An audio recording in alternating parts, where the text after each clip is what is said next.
Hey guys, welcome back. Today we're going to do a little video on the Hoss. This belongs to a buddy of mine also. This is Jeff's little truck. He also owns the orange truck that we just did a wide max kit on, if you saw that.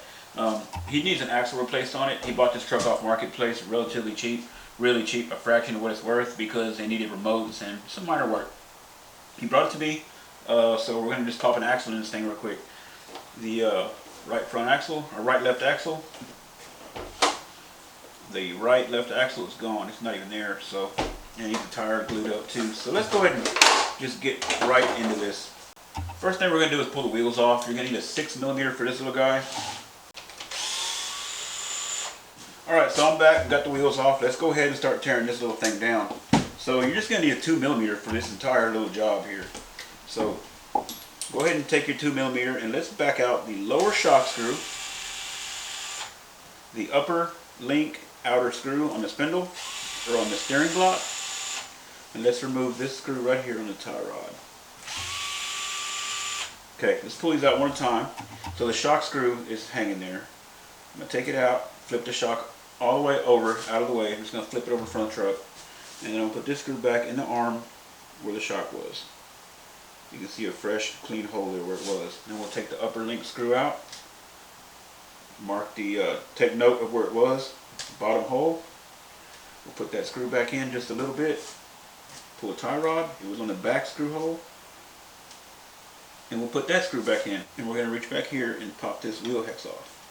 Give it a twist. There's a little pin back there, be careful with it. There's a tiny pin, the wheel hex, we'll just set it down right there. There's also a little washer right there. See that little tiny washer? Go ahead and get that off. Lose it. Here, take it off and we'll set it right there. Okay. Now this should push right out. There's a broken outer. Oh look, that bearing stayed on it. So let's pop that bearing off of there. Just be careful not to poke your finger. Reach in behind that bearing and start twisting that bearing off of there just like that. Okay. Just let your bearing down. 86 the outer. Now let's take our inner off. You're going to need a 1.5. Right here where it connects to the diff, you can see a little dot right there, little hole right there. That is the set screw. So reach in there wherever you need to position it, turn it and get in there. Yeah, I got it with my hand. Most times these are so small you can get them with your hand. Just take that screw out. You can reach with your fingers, take it right out.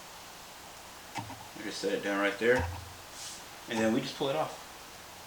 And we are halfway there. Okay, let's grab our new one. All these are the same. So here's our new one. This is not like the Max where it has to be indexed. I mean, to an extent it does, but you don't have to line anything up. Just put it in. Just like that. So let's go ahead and put this back on just like we took it off. So it comes with, so it's got a large hole and a smaller hole. It's actually about the same size, but this hole here is threaded. You can see the threads in there. You want that facing you so that when you put the pin in, the pin has something to thread into. So just line that hole up with the hole on your diff. Take your little pin, put it on your 1.5. It's easier to work with. Put it right back in, and you can just run it in by hand if you like, till it's tight. Just like that. You can give it a little more if you want. I took it out with my hand, so I'm sure I'm able to get it back just like it needs to be. Give it back. Wow. There we go. Didn't want to give it back. Alright, so we took the bearing off the other stub shaft, and I lied to you. So these are different. I forgot about that. I have a rustler, and I hardly ever work on it because I hardly run it. So the front ones have this longer shank right here where the bearing rides. The rear ones don't. You see there? The rear one is a different shape. So match up your old one with your front one. See there? And just put your bearing back on. Be sure it's straight when you start it. Give it a push. It needs to go back all the way on flush like that. You can put it in here too, but it came off this way, it's going back the same way. Line it up. fold this down just a little bit and point it back where it belongs. Keep that bearing from pushing out, and you can take this and just slide out and hold this bearing, and you know it is all the way where it belongs when you can see right through that hole real easily. So at this point, go ahead and take your little washer, put it back on. Then you can just hold this kind of secure. I'm going to do this now so we don't lose that washer. Put your pin back in the horizontal position so that it doesn't slide out on you. There. You're going to take this wheel hex and line the groove up, push it back on, get it started, grab this axle and push them together until you hear it pop. There it is. Now you don't have to worry about that falling out. That's kind of why I wanted that in too. Alright, so let's just put it back together the way we took it apart. We're going to start from the back and work forward. Take this screw out, it was in the backmost hole. We'll just line that back up. We'll drop it back in. We'll take this screw out, drop your upper camber link or whatever you want to call it in. I guess it's a camber link because it is controlling camber.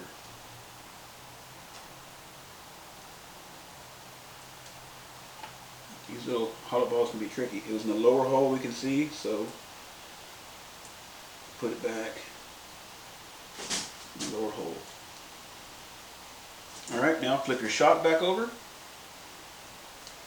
Put it back through your shock, back into the same spot. You'll have to pick your arm up just a hair. Alright, now you can run them all in at one time. Be careful with these are tiny.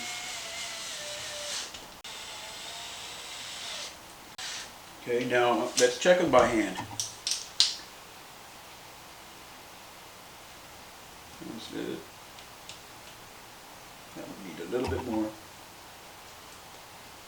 And there we go. So that's it. So that's it, guys. That is all there is. So let's just go ahead and put our tires and wheels back on. So guys, I hope this video helped you guys out. If it did, you know, like my videos, comment something down below. Let me know what you want to see next. Let me know how I did. Let me know if there's anywhere I can improve. All that good stuff. You know, it helps me out. Obviously helps the channel out and all that good stuff. So I'm going to put these tires back on, and tomorrow I have to bind a new remote for them because they did not come with a remote. And I'm going to put one of my batteries in, and then I have to test drive it for them. So maybe I'll get some footage of that. We can take it for a little spin out back or out in the street. I've never driven a Hoss before, and I know it's very similar to a Rustler. I've owned a Rustler VXL and it looks the same. So kind of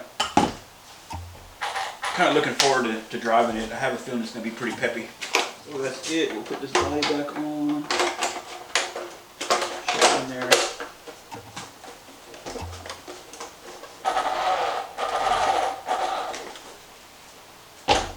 That's it, guys. Thank you guys for tuning in. I will see you back in the next video. I'm going to clean my table up and go get me some dinner.